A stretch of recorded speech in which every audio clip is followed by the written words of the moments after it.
For most of my life, I thought the only thing that mattered was getting somewhere.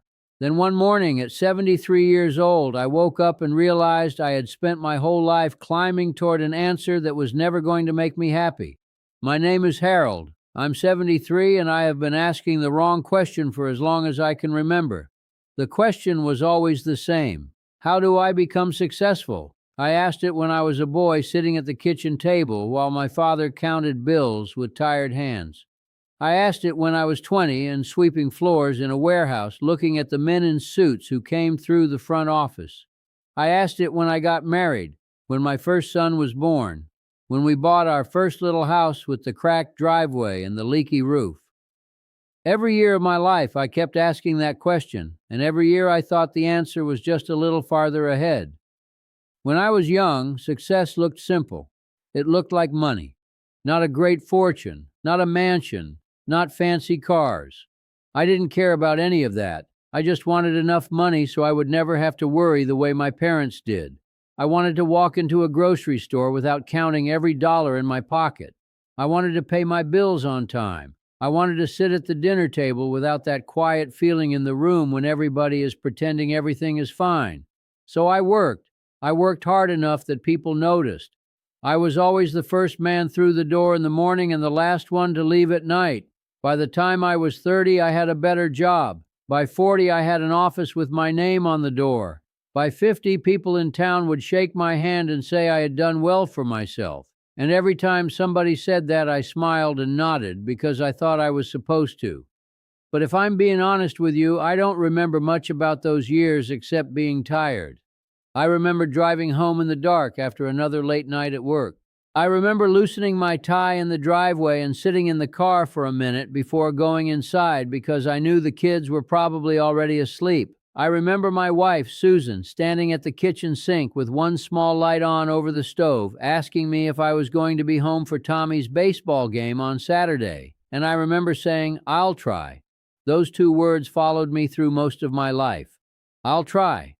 I said them when Susan asked if we could take a trip together. I said them when my daughter wanted me to come watch her in the school play. I said them when my mother called and asked if I could stop by for lunch, and usually I meant it. But there was always something else. Another meeting, another deadline, another chance to get a little farther ahead.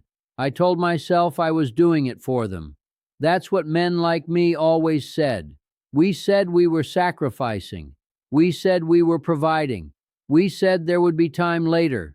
Later is a dangerous word when you're young because you think it stretches on forever. I remember one night very clearly. I must have been 46. Susan and I were sitting at the kitchen table after the kids had gone to bed. She had that look on her face people get when they've been carrying something for a long time and finally can't carry it anymore. She said, "Harold, when exactly do you think your life is going to begin?" I laughed a little because I didn't understand what she meant. I said, "What are you talking about? This is my life." And she looked at me for a long moment and said, "No, this is your work. Your life is sitting right here, and you keep missing it." I wish I could tell you those words changed me right away. They didn't. I nodded. I promised I'd do better. I took a few days off. We went to dinner. I showed up to one baseball game and one school concert.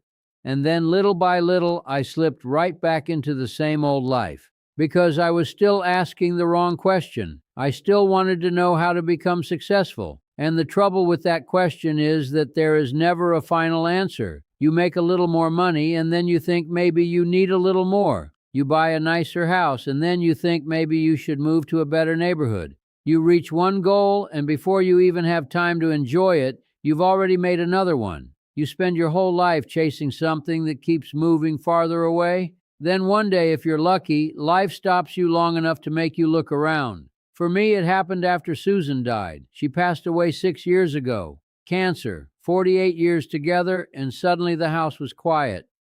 The first few months after she was gone, I didn't know what to do with myself. I would wake up in the morning and still make 2 cups of coffee before I remembered. I would sit in the living room in the evening and look over at her empty chair. And for the first time in my life, there was no work left to hide inside. One afternoon, I was cleaning out a closet and I found an old cardboard box. Inside were photographs, birthday cards, little drawings the children had made when they were small. There was one picture of Susan standing in the backyard, maybe 35 years old, smiling into the sun while our daughter held onto her hand. On the back, in Susan's handwriting, were the words, "A perfect Saturday. Wish Harold could have been here." I sat there on the floor holding that picture for a long time, and suddenly all those years I thought were so important didn't look important anymore. The promotions, the meetings, the money, the office with my name on the door. I had spent my whole life asking, how do I become successful? But sitting there on that closet floor, I finally understood that there was another question I should have been asking all along. What kind of life will make me feel at peace when it's over? Nobody had ever asked me that when I was young. Or maybe they did, and I just wasn't listening. Because if someone had asked me that question at 30, I think I would have lived differently. I would have sat at the dinner table a little longer. I would have left work early once in a while. I would have gone to more baseball games, more school plays, more Sunday afternoons with my mother. I would have taken Susan on that trip she talked about for 20 years. The funny thing is, when you're young, you think peace is something you earn after all the hard work is done. But peace doesn't wait at the end of life like some prize they hand you for being productive. Peace is made out of small things. It's made out of sitting on the porch with somebody you love. It's made out of hearing your child laugh from the next room. It's made out of ordinary mornings and quiet evenings and being present while your life is actually happening. At 73, I still have regrets. I think I always will. There are things I missed that I can never get back. But these days, when my grandson comes over and asks if I want to walk with him down to the park, I don't say, "I'll try." I put on my shoes. When my daughter calls, I let the phone ring once, maybe twice, and then I answer. When the sun comes through the kitchen window in the morning, I sit there with my coffee and I let myself enjoy it. Because I finally know the answer to the question that mattered. And if you are younger than me, if you still have time left to choose differently, then maybe tonight before you go to sleep, ask yourself not how to become successful, but what kind of life you want to remember. Because one day you will wake up like I did and realize your life was never waiting for you somewhere in the future. It was happening the whole time.